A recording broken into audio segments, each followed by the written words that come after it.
दुनिया का कोई पिता साधारण नहीं होता। बहुत स्पेशल होते हैं पापा। हाँ, तुम कभी नहीं हारोगे। कभी नहीं, क्योंकि पिता हमेशा साथ होते हैं। बातों बातों में पिता आपको अनमोल सबक देते जाते हैं। ये सबक आपके जीवन को सरल बनाने में मदद करते हैं और इनसे ही खुशी का रास्ता मिलता है। पिता तो जीवन का संबल होते हैं, शक्ति होते हैं और हमेशा हमारे साथ ही खड़े होते हैं। पिता कहते हैं कि तुम काम तसल्ली से एक लय में करो तो कभी भी थकावट नहीं होगी। हमेशा हमें समझाते हैं, आराम से तसल्ली से एक लय में काम करने से कभी थकावट नहीं होती है और काम भी खत्म हो जाता है। काम को काम समझकर करो, सजा समझकर नहीं। पिताजी की ये बातें हमेशा मेरे जहन में रहती है। और इसके अलावा पिता तो कहते हैं कि किसी विषय में फेल होना जीवन में असफलता है ही नहीं, पूरा जीवन पड़ा है। तुम हमेशा कहीं से भी नई शुरुआत कर सकते हो। रोज कुछ न कुछ पढ़ो, अपडेट रहो, तभी हमेशा सभी से आगे रहोगे। मन में एक लगन रखो सीखने की और अपने उम्र के लोगों से हमेशा आगे बढ़ते रहोगे। अगर सीखने का जुनून होगा, जज्बा होगा तो हमेशा अपने लोगों के प्रिय रहोगे। और पिता कहते हैं कि किसी के कहने से अपनी इच्छाएं सीमित मत करो और किसी पे ध्यान मत दो।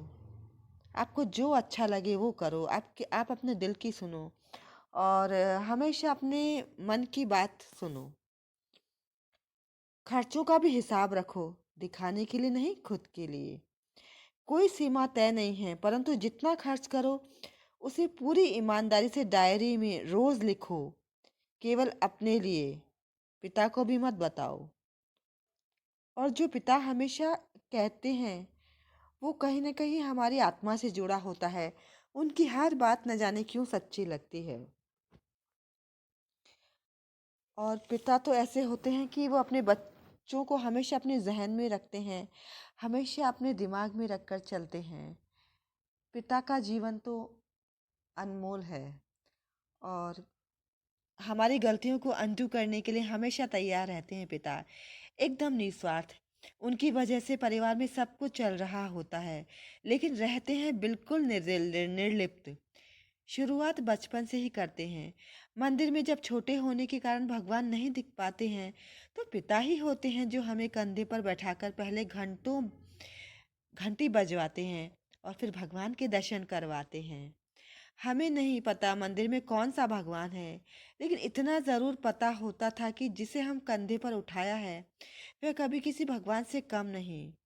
समय के चलते वे हमारे गूगल बने, हमारे हर प्रश्न का सादा और सटीक जवाब लिए। हर जिज्ञासा के लिए हाजिर पिता के पास एक अनुभव की हार्ड डिस्क है जो हमेशा खुशियों से भरी होती है। जी हाँ, बिल्कुल।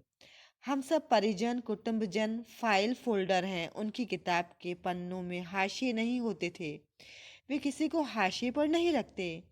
हाँ, परिवार को खुश करके दूर एक फुटर की तरह रहकर अपने काम में लग जाते। पिता हमारी फेसबुक हैं, जहाँ वे हमारे अच्छे कामों को लाइक और उन पर कमेंट करते हैं, वहीं हमारे खराब कामों पर हमारी पोस्ट सुधारते।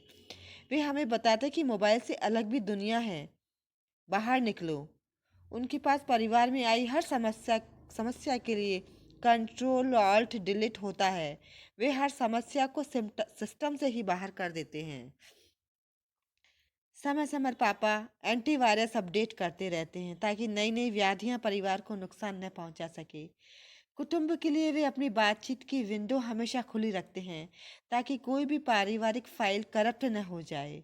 वे अक्सर कहते हैं काम करोगे तो गलतियां होगी ही, और गलतियां कोई जानबूझकर नहीं करता है, इसलिए वे क्षमा का अंडू अपने पास रखते हैं। वास्तव में पिता हमेशा एडिट करते रहते हैं हमको, परिवार को। उनको लगता है कि परिवार ने अच्छे कपड़े जूते पहन लिए तो उन्होंने भी पहन लिए। जब कोई उन्हें टोकता है या पकड़ कर ले जाता है तभी वे नया चश्मा बनाते हैं। तिलांजलि की सही परिभाषा तो पिता से ही होती है। और पिता की तो क्या कहने, पिता के बिना तो हमेशा लगता है कि हम अधूरे हैं। पिता ही हमारी हर ख्वाहिश को पूरा करते हैं और हमारी इच्छाओं के पीछे भागते रहते हैं और कभी हमें बस दूर से देखते हैं, खुश देखना चाहते हैं और बिना बोले ही अनकहे ही वो कितनी बातें कह जाते हैं। और अपने दर्द को छुपा लेते हैं मन में, अपने दर्द को अपने बच्चों से भी कभी साझा नहीं करते हैं।